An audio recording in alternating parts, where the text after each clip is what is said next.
안녕하세요. 크립토TV입니다.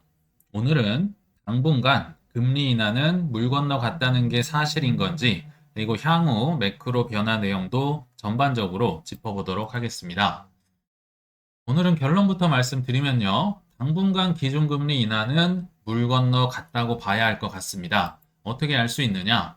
어제 제롬 파월이 나와서 굉장히 중요한 연설을 했었는데요. 핵심을 말씀드리면 앞으로 지속적인 공급 충격의 시대가 올 것이다. 즉, 관세 전쟁 때문에 높은 인플레가 계속 유지가 돼야 되니까 대비를 해야 된다라는 거죠. 그래서 기준금리 인하가 아니라 오히려 장기금리 상승을 걱정해야 된다라고 얘기를 했습니다. 이건 맞는 말입니다. 왜냐면요. 아무리 미중 관세 협상이 잘 끝난다 하더라도 아무튼 과거에는 없었던 뭐 10%, 20%, 30% 관세가 새로 생겨난 거잖아요. 그리고 이게 쭉 이어질 거잖아요. 그러니까 트럼프 시대에만 이게 인플레가 높은 게 아니라 트럼프가 내려오더라도 이 구조적인 문제, 이 높은 인플레는 지속될 가능성이 높다. 그래서 이 금리를 결정하는 프레임 자체를, 목표 자체를 바꿔야 한다. 다소 충격적인 얘기를 지금 얘기를 한 겁니다.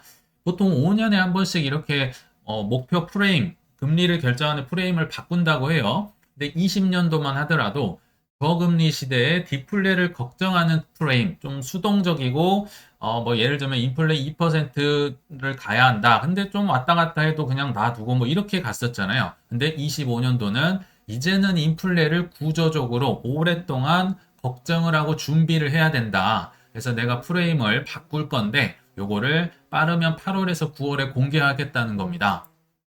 정리를 해보면요. 지금 남들은 다 내리고 있죠. 중국도 지급 준비율 이미 0.5% 내렸고, 유럽도 내렸고, 한국도 내리려고 하고, 다 관세 준비 때문에 내리지만 나는 미국은 구조적인 매파로 가겠다라고 선언을 해버린 겁니다. 이게 생각보다 영향을 미칠 수가 있겠죠. 좀 무섭게 보이기도 할 것 같고요.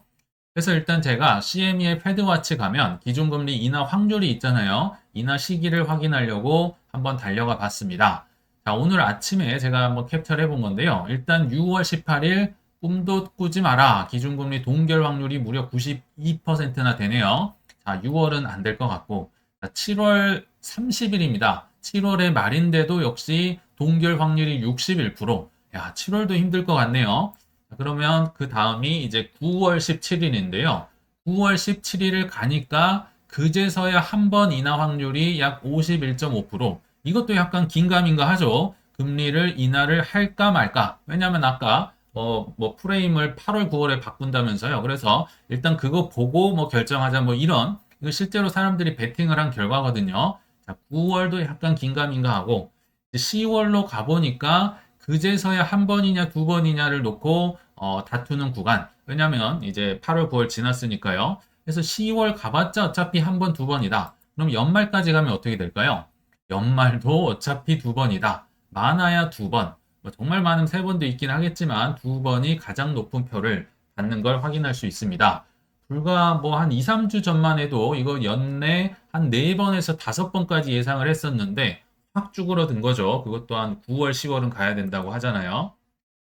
여기서 끝이 아닙니다. 지금까지는 기준금리 얘기였고요. 사실 사람들의 대출 금리를 결정하는 가장 중요한 건 미국의 국채, 10년물 국채 금리거든요. 근데 요것마저도 최근에 어마어마하게 다시 올라가고 있습니다. 불과 한 달 전만 하더라도요, 4% 뚫고 내려오면서, 야, 이제 시장금리 안정됐다 한 게 엊그제 같은데, 지금 뭐 4.5% 찍었다가 어제는 또 조금 떨어지긴 했어요. 아무튼 계속 올라가고 있는 형국이다. 그러니까 사람들이 대출을 하려면요. 시장금리, 이것도 지금 다시 올라가고 있다는 겁니다. 기준금리도 안 떨어지고 시장금리도 올라가고.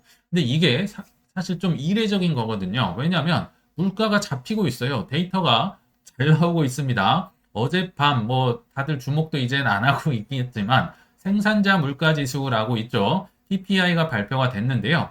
예상치를 한참을 하회했습니다. 지금 물가가 완전 떨어지고 있다는 거죠. 예상치가 전월 대비 0.2% 플러스로 예상을 했는데 오히려 마이너스 0.5%. 물가가 어마어마하게 떨어지고 있다는 거고요. 또 이틀 전이었죠. CPI도 예상치를 하회하고 보통은 물가가 잡혔다고 해서요. 그런 기준금리 인하 하나보다 하면서 막 환호를 해야 되는데 지금은 좀 상황이 다르다는 거죠. 그럼 왜 이런 이상한 현상이 나오고 있고 앞으로는 그럼 어떻게 되는 건가? 상승은 할 수는 있는 건가? 여기에 대한 생각을 말씀드리겠습니다. 일단 아시겠지만 기준금리가 올라가고 올라간다기보단 떨어지지 않는 이유는 관세 전쟁 때문이다. 요거는 잘 알고 계실 거고요. 자, 국채금리, 시장금리라고도 하죠. 요게 지금 오히려 올라가고 있는 이유는 트럼프의 감세안도 한 몫을 한 것 같습니다. 세금을 깎아준다는 거죠. 그러니까 기준금리도 안 떨어지고 국채금리도 올라가고 일단은 막 올라가는 모양새다. 그래서 이제 뭐 관세는 이미 알고 계시니까 국채금리 관련해서 좀 말씀드리면요. 자, 트럼프의 이제 공화당이 트럼프 감세안 복지 삭감안에 지금 속도전을 하고 있습니다. 감세가 뭡니까? 내야 할 세금을 깎아준다는 거죠. 내가 깎아줄게. 근데 반발을 하든 말든 지금 속도전으로 밀어붙인다는 거죠. 그래서 여기 메모리얼 데이 5월 26일 한국으로 치면 현충일이 있는데요. 다들 이때 전에 아예 통과를 시켜버리겠다. 뭐 민주당이 반대를 하든 말든 막 치고 나가는 겁니다. 그래서 이게 아직 확정도 아닌데 이것 때문에 지금 국채금리가 올라간다는 거예요. 그리고 부채 4조 달러 증가 추산 감세를 해주면요. 왜냐하면 이 국가 재정이 빵꾸가 나겠죠. 그래서 부채가 더 늘어나겠구나. 자, 이걸 한번 도식화를 해보겠습니다. 왜 국채금리가 오르느냐? 감세를 해주면 자, 어딘가에 국가의 재정이 빵꾸가 나는 거죠. 적자가 나는 겁니다. 그러면 구멍 난 만큼 국채를 뭐 다른 말로는 달러를 많이 찍어내야겠네. 왜냐하면 적자가 심해졌으니까요. 자, 국채를 많이 찍어내면 국채 가격이 올라갈까요? 떨어질까요? 당연히 국채를 많이 찍어야 되니까 가격이 헐값이 되겠죠. 떨어지겠죠. 그러면 국채 금리는 반대로 올라가. 왜냐하면 국채가 헐값이 되는데 당연히 수익률, 이자율을 많이 줘야 사람들이 국채를 그나마 살 거 아니에요. 그래서 국채 금리가 올라가는, 그러니까 감세가 지금 국채 금리로 올라가는 이런 상황까지 더해지고 있다는 겁니다. 그러면 금리 인하발 유동성의 뭐 기대감이나 뭐 효과라고 해야 될까요? 이게 줄어드느냐? 아마도 줄어들 가능성이 매우 높겠죠. 기준금리도 안 떨어지고 시장금리도 올라가고 그럼 어떻게 되느냐? 그러나 여기서 이제 좀 중요한 부분 대목인데요. 제 생각입니다만 이렇게 진행이 될 것 같아요. 일단 국채를 무한 발행하고 싶은 이 계획은 기존에도 있었죠. 이거는 기존대로 진행이 될 것 같습니다. 그리고 트럼프도 사실 국채 무한 찍고 싶어서 안달이 난 사람이잖아요. 자, 국채 무한 발행 요거는 그대로 갈 것이고 그렇기 때문에 코인에 대한 수요, 특히 스테이블 코인을 많이 찍어내야 되고 활성화를 시켜야겠죠. 왜냐하면 스테이블 코인에 대한 준비금으로서 국채를 많이 사줘야 되니까. 그래서 트럼프가 국가적인 산업으로 지금 코인을 키우고 있다. 다 아는 내용이죠. 자, 여기는 원래 아는 내용이었는데 하나 변수가 생겼습니다. 뭡니까? 저번 사이클 때도 팬데믹이라는 변수가 생겼는데 이번에는 관세와 감세라는 변수가 생겼네요. 그러니까 어떻게 진행될 것 같느냐? 저는 이런 식이 될 것 같아요. 우리 기억나시겠지만 23년도, 24년도에요. 금리가 무려 미국이 5.5%였습니다. 엄청난 고금리로 그것도 막 22년도에 수직으로 막 울트라 뭐 점프하고 해가지고 올렸잖아요. 자, 그 와중에도 뒤로 제니 델런이 굉장히 유동성 마법을 부려서 오히려 주식과 코인이 23년, 24년 꽤나 많이 올라왔습니다. 근데 원래는 양적 긴축을 하고 있었고요. 고금리였고 올라갈 구멍 자체가 없었는데 제니 델런이 거의 뭐 천재인 거죠. 단기 국채를 막 찍어내서 단기적으로 막아도 내고요. 막 영래포를 채웠다가 그걸로 유동성도 시장으로 뿌리고 TGA 잔고로도 뿌리고 이 엄청난 마법을 부려서 23년, 24년도에 오히려 꽤나 올라갔는데 이런 상황이 벌어질 가능성이 높다는 겁니다. 그래서 한마디로 말씀드리면 중금리에 맞는 상승이 올 가능성이 높다. 그러니까 기준금리, 뭐 금리를 이제 떨어뜨리고 뭐 이 가능성은 사실 조금 떨어지고 있는데 반해서 돈을 찍는 건 정말 더 불나게 찍을 가능성, 뒤에서 막 엄청 찍어내는 거죠. 이게 오히려 대중을 속일 가능성도 있다는 겁니다. 왜냐하면 사람들은 예전부터 금리만 보잖아요. 금리가 낮으면 좋은 거, 오르면 이제 나쁜 거. 이게 우리 인식에 있는데 우리가 그래서 많은 사람들이 이때 속았다는 거죠. 금리가 높으면 좋아질 수 없다는데 주식 코인이 좋아지는 그 마법이 아마 25년도 이후에도 나올 가능성이 있다. 그러니까 결과적으로 상승은 맞는데요. 그 상승으로 가는 과정이 조금씩 바뀌고 있다. 뭐 이거는 이제 제가 한번 뒤에서 좀 더 설명을 해드리도록 하겠습니다. 그래서 금리 인하가 연기되면 막 무섭고 이제 막 힘 빠질 수도 있고 실제로 좀 뭐 떨어질 수도 있겠죠. 덜컹덜컹 할 수도 있죠. 그러나 두려울 것 없다. 왜냐하면 어차피 역사는 반복이 되더라. 똑같지는 않지만 라임은 비슷하다. 이런 얘기 들어보셨잖아요. 일단 일반적인 근거를 먼저 말씀드리고 뒤로 가서 좀 센 것도 말씀을 드리겠습니다. 일단 일반적인 거, 뱅크 오브 아메리카에서요. 이런 데이터를 최근에 보고서를 발간을 했는데 자, 하드 데이터와 소프트 데이터와의 간격이 차이가 지금 25년 만에 최대치로 벌어졌다. 이 진한 파란색이 하드 데이터고요. 하늘색이 소프트 데이터입니다. 근데 하드 데이터는 버티고 있는데 반해서 소프트가 확 떨어졌죠. 이게 지금 차이가 너무 크다는 건데요. 자, 하드가 뭐고 소프트가 뭐냐? 이 월가에서 참 이런 거 잘 만드는 것 같아요. 자, 하드 데이터는 말 그대로 딱딱하잖아요. 객관적이고 정량적인 실제 숫자입니다. 예를 들면 GDP, 실업률, 뭐 생산량, 물가지수, 뭐 이런 걸 나타내죠. 뭐 CPI라든지 PPI라든지. 반면에 소프트 데이터는 말랑말랑한, 그러니까 주관적이거나 예측에 기반한, 뭐 물어보는 거, 뭐 설문조사, 시장 심리조사, 소비자 신뢰지수, PMI, 뭐 이 구매 담당자들한테 물어보는 거잖아요. 앞으로 어떻게 될 것 같아요. 이 소프트 데이터, 하드 데이터의 차이가 크다는 게 뭐냐면요. 그러니까 하드 데이터, 딱딱한 숫자는 아까 보셨지만 잘 나오고 있어요. CPI도 떨어지고, PPI도 떨어지고, 뭐 관세 전쟁하고 있다고 하는데 지금 파란색이 버티고 있죠. 근데 소프트가 쭉 떨어졌다는 건요. 기대치, 심리적으로 굉장히 위축이 됐다는 겁니다. 관세 전쟁 때문에 사람들이 이거 지금은 너무 어려울 것 같은데, 앞으로 더 어려울 것 같은데, 심리가 확 바뀌었다는 거죠. 주관적인 게. 그래서 관세 때문에 실제보다 지금 심리가 다시 얼어붙고 있는 뭐 그런 상황에 있다라고 보이는데, 자, 일단 뱅크 오브 아메리카에서는요, 과거에 1951년도부터 모든 통계를 한번 해서 주식의 12개월 후의 방향을 한번 나타냈는데요. 자, 소프트 데이터는 약하다. 즉, 기대가 완전 땅으로 꺼진 상황. 지금 관세 전쟁 때문이죠. 과거에도 뭐 여러 가지 이유로 이런 적이 있었겠죠. 여기에다가 no recession, 침체가 오지 않는다면 야, 이거 엄청 기회인데 주식이나 뭐 크레딧이나 다 올라갈 가능성이 높다. 12개월 이내로 한번 통계를 말씀을 드리면요. 일단 소프트 데이터가 이게 다 지금 떨어졌을 때 기대치가 최저일 때 통계를 나타내는데 그 상황에서 만약 침체가 안 왔다. 뭐 그들이 침체를 결정하기 때문에 뭐가 침체다까지는 제가 말씀드리기 어렵지만 아무튼 침체가 안 왔다 하면 연평균 그러니까 12개월 후에 약 S&P 500이 17% 올랐다고 합니다. 이 덩치가 큰 애가 평균이 이 정도로 올라가면 꽤나 많이 올라간 거죠. 근데 침체가 설사 안 왔다 하더라도 그러니까 침체가 오든지 안 왔든지 짬뽕된 평상시라 하더라도 아무튼 11%는 에버리지로 올라간다는 거죠. 그러니까 소프트 데이터가 아무튼 떨어지면 기대치가 낮을 때 사면 침체가 오든지 안 오든지 어차피 올라간다. 매수 기회다. 이렇게 보시면 좋을 것 같아요.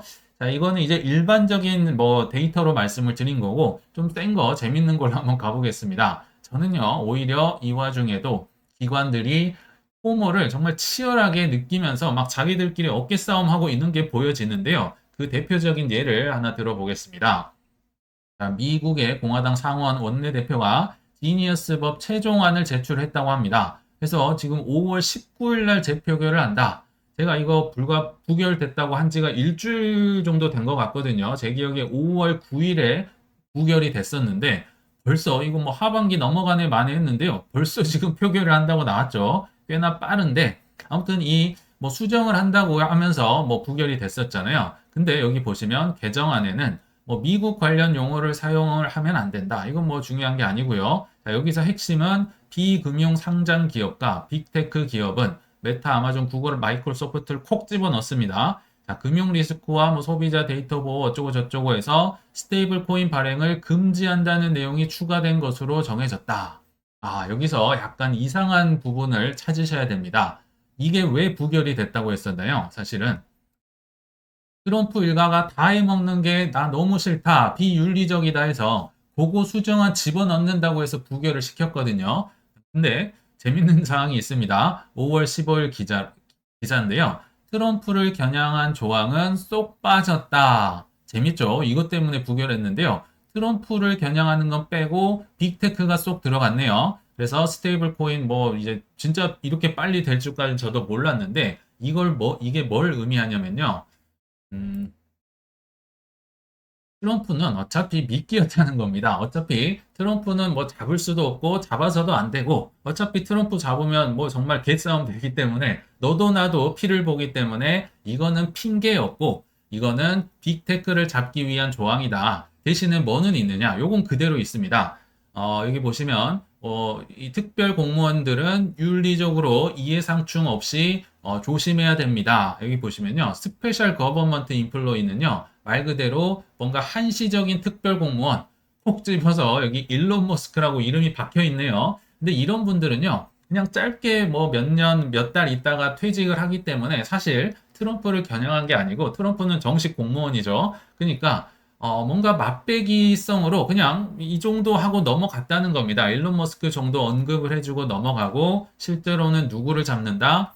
빅테크 이슈어들에 위한 규제를 한다. 정말 법을 보면요. 메타, 아마존, 구글, 마이크로소프트가 콕 들어갔습니다. 얘네들 약간 수상하다는 거죠. 그리고 얘네들이 지금 왜 이렇게 들어갔느냐? 한번 생각을 해보시면 아마도 전통 금융기관들이 저는 로비를 한 게 아닌가 생각이 듭니다. 한번 생각을 해보세요. 세계를 장악하고 있는 뭐 JP 모건이나 이런 금융기관이 지금 안 그래도 코인이 판치고 뭐 코인 그 달러 찍어낸다고 하고 굉장히 화가 나고 짜증이 나 있겠죠. 근데 지금은 이제 막을 수는 없습니다.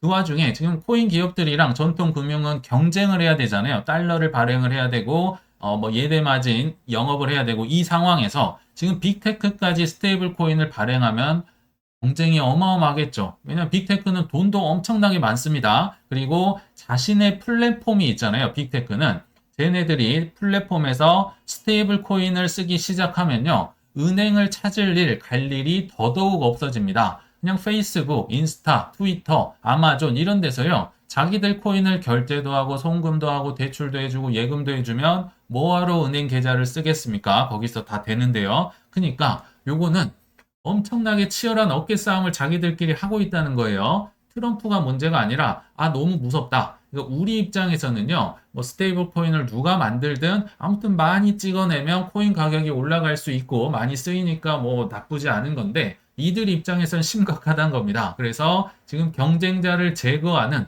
콕 집어서 아까 뭐 그 데이터 보호 안 되면 니네 못 발행해. 그리고 뭐 코에 걸면 코걸이겠죠. 여러 가지 아까 여기 있죠. 공정거래 기준이 뭔지 모르겠는데 요거를 충족하지 않으면 니네 못해. 뭐 이런 거죠. 데이터 보호 뭐 한 번만 유출되면 니네 못해. 뭐 이런 식으로 지금 허들을 꽤나 많이 높여놨던 겁니다. 그럼 메타 입장에서는 지금 어떻게 위기를 타개해야 될까요? 그래서 이런 기사가 자꾸 나오는 거예요. 페이스북 메타가 리플의 인수설 가능성은 하면서 지금은 그냥 가능성으로만 기사가 나오고 있는데 이런 거죠. 메타 입장에선 너무 화가 나잖아. 나 이거 진짜 너무 하고 싶고 적극적이거든요. 그냥 리플 사버릴까? 송금도 하고 스테이블 코인도 발행을 했잖아요. 그래서 이런 기사가 연결돼서 계속 나오고 있다. 그리고 이미 메타의 부사장은요. 과거에 뭐 스텔라에서 오래 일했던 또 경력 직원이라고 해요. 그리고 또 발행을 설사 내가 못하면 이미 기존 거를 쓰겠다. USDT든 USDC든 우리 메타나 인스타에서 쓸 수 있게 나 해보겠다. 이미 이렇게 발표를 했었죠. 엄청 적극적이니까 전통금융이 얘네들을 잡기 위해서 지금 법안에 지금 트럼프를 잡는 게 아니라 엉뚱한 애들을 넣어서 경쟁자를 뭔가 제거하려는 이런 모양새입니다. 앞으로 뭐 어떻게 될지 뭐 메타가 뭐 자회사를 그럼 만들어서 하는 것까지 막을지 이런 것까지 모르겠지만 확실한 건 포모가 느껴지는 어깨 싸움이 느껴지시죠? 이건 또 다른 또 재밌는 기사인데요. 나스닥의 상장사 중에 중국의 기업 에덴탁스라는 뭐 의류 업체가 있다고 합니다. 근데 여기서 무려 8억 달러, 이게 하나로 1조가 넘거든요. 어마어마한 돈을 코인을 사는데 쓰겠다. 비트코인은 그래도 이해라도 가죠. 근데 밈코인 트럼프를 비롯한 이거 트럼프 살려고 했구나. 그리고 제가 이걸 찾아보니까요. 일단 자체가 안 나옵니다. 네이버에서 검색이 안 되고 여기 다행히 티커명이 있어서 검색을 해보니까 시가총액이 56억 원입니다. 56억 원짜리 회사가 지금 1조 원이 넘는 코인을 그것도 트럼프를 사준다. 그거 사실 예전에 이런 비슷한 뉴스 한번 더 말씀드렸죠. 그때 뭐 GD 컬처 그룹이었나요? 거기는 심지어 직원들이 뭐 8명인가 그래가지고 그리고 그 돈도 없고 경영난에 망할 것 같은 회사가 뭐 거기서도 한 4천억 원인가 뭐 밈코인이랑 특히 트럼프 코인 사준다고 했던 거 기억나시죠? 자, 이거는요. 그냥 대놓고 미국과 중국이 지금 코인 파티를 하고 있다. 지금 그렇게 물고 싸우던 미국과 중국이 코인 앞에서 화합이 되는 굉장히 신기한 현상을 보고 있죠. 뭐 이런 것 때문에 관세가 좀 스무스하게 풀렸는지까지는 모르지만 뭐 팩트는 기사는 안 나오니까요. 그렇지만 여야가 따로 없고요. 지금 적이 필요 없는 상황, 코인을 향해 미친 듯이 뛰어가고 어깨 싸움하고 있는 상황이 벌어지고 있다는 겁니다. 행동을 보라면서요. 몇 개만 더 봐볼까요? JP 모건, 양치기 소년이죠. 비트코인이 금을 능가할 가능성을 보고서를 통해서 조목조목 얘기를 해줍니다. 야, 이제 뭐 비트코인 2조 원어치 ETF 샀잖아요. 이제 가지아를 뭐 대놓고 외치고 있고, 러시아의 중앙은행이 코인을 좋아할 리가 없겠죠. 그러나 비트코인이 올해 수익률이 1위다. 금과 주식을 앞지른다면서 비트코인 찬양 보고서를 씁니다. 이들이 왜 이렇게 바뀌었을까요? 이거 지금 나 너무 하고 싶다는 거죠. 너무 사고 싶고, 하고 싶고, 이미 갖고 있고, 더 하고 싶고, 행동은 속일 수가 없다고 지금 계속 말씀을 드리죠. 그래서 결론을 보면요. 그들의 행동을 보면, 지금 뭐 조정이 오든 금리 인하가 연기가 되든, 오히려 콧노래를 부르셔야 된다. 폭락에도 할 수가 없다라는 생각이 듭니다. 물론 상승 타이밍이라든지 뭐 매크로 상황은 계속 조금씩 바뀔 수 있지만 그들의 행동은 지금 속일 수가 없죠. 거의 일관되게 나오고 있습니다. 그래서 하락할 때 본인이 공부했었던 여러 코인들 많이 사 두셨으면요. 그냥 폭락이 나오든지 말든지 콧노래를 부르시면서 좀 여유 있게 기다려 보시길 바라면서 이만 물러가겠습니다. 시청 감사합니다.